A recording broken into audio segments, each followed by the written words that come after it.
Olá, somos Anne, Bianca, Lara, Larissa e Rodrigo. E nesse vídeo vamos apresentar para vocês uma síntese do que aprendemos na disciplina de Psicologia da Educação, Aprendizagem e Ensino. Nós vamos elaborar aqui com vocês 5 abordagens centrais e as suas contribuições para a prática docente.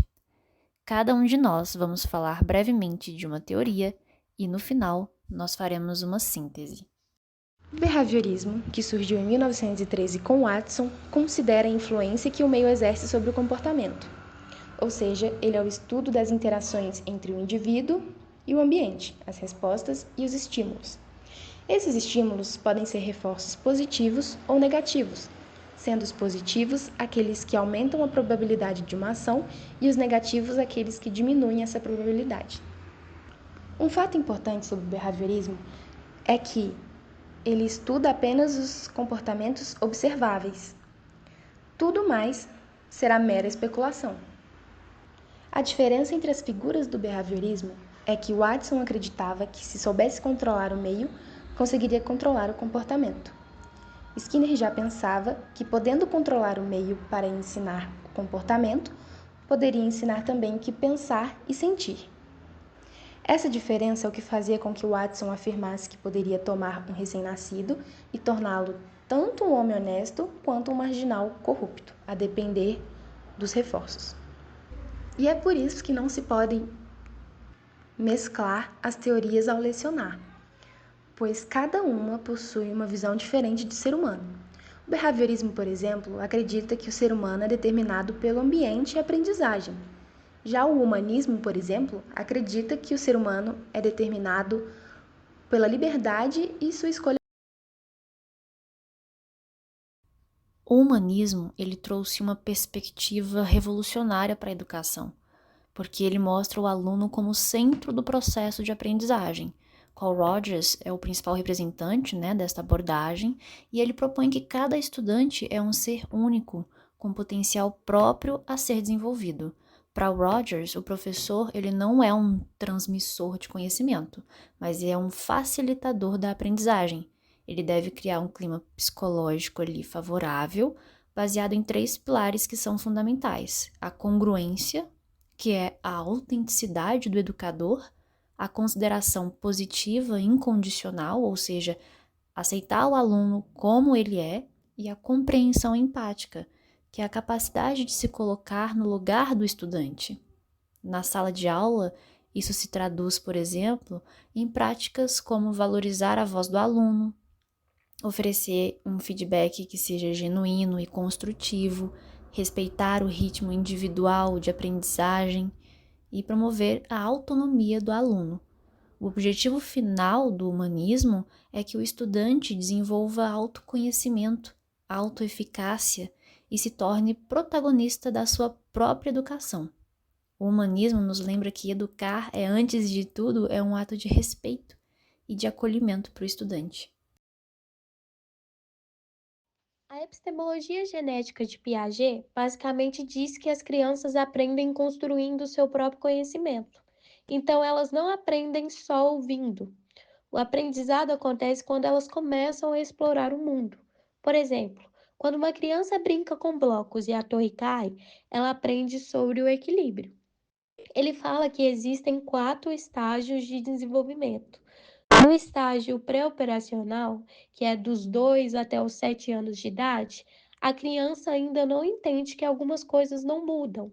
Tipo, se você colocar a mesma quantidade de suco em um copo largo e depois em um copo alto, a criança pode achar que a quantidade mudou.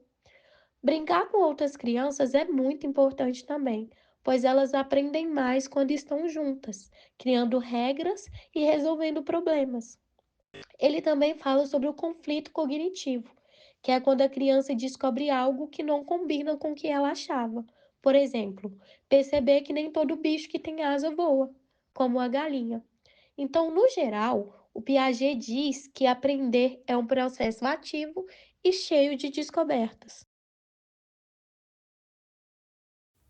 Agora, falando um pouco sobre a abordagem histórico-cultural, ela, que foi inspirada principalmente em Lev Vygotsky, entende que o desenvolvimento humano acontece nas relações sociais por meio da linguagem, da cultura e das interações com o outro. Na educação, isso significa que o aluno não aprende sozinho, ele aprende com alguém e por meio de ferramentas culturais. Um dos maiores benefícios dessa abordagem é a ideia de zona de desenvolvimento proximal, que mostra que os estudantes podem alcançar níveis mais altos de compreensão quando recebem mediação adequada, seja por meio do professor, de seus colegas ou de recursos pedagógicos. Outro ponto importante é o papel da linguagem como instrumento de pensamento, o que estimula práticas educativas que valorizam o diálogo, a argumentação e a construção coletiva de conhecimento.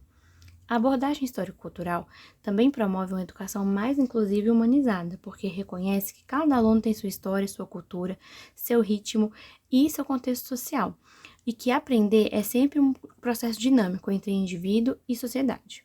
Assim, essa perspectiva contribui para uma escola que não apenas ensina conteúdos, mas que forma sujeitos críticos, participativos e capazes de transformar a realidade em que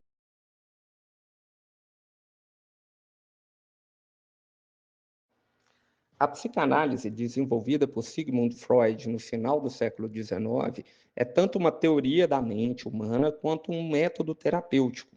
Seu pilar central é o conceito do inconsciente, uma parte da mente que armazena desejos, memórias e conflitos reprimidos, que, embora inacessíveis diretamente, influenciam poderosamente o comportamento e o pensamento consciente.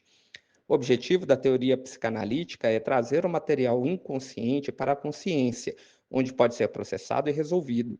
Isso é feito principalmente através da livre associação, onde o paciente diz tudo o que lhe vem à mente sem censura, e a análise dos sonhos, visto como a real estrada para o inconsciente.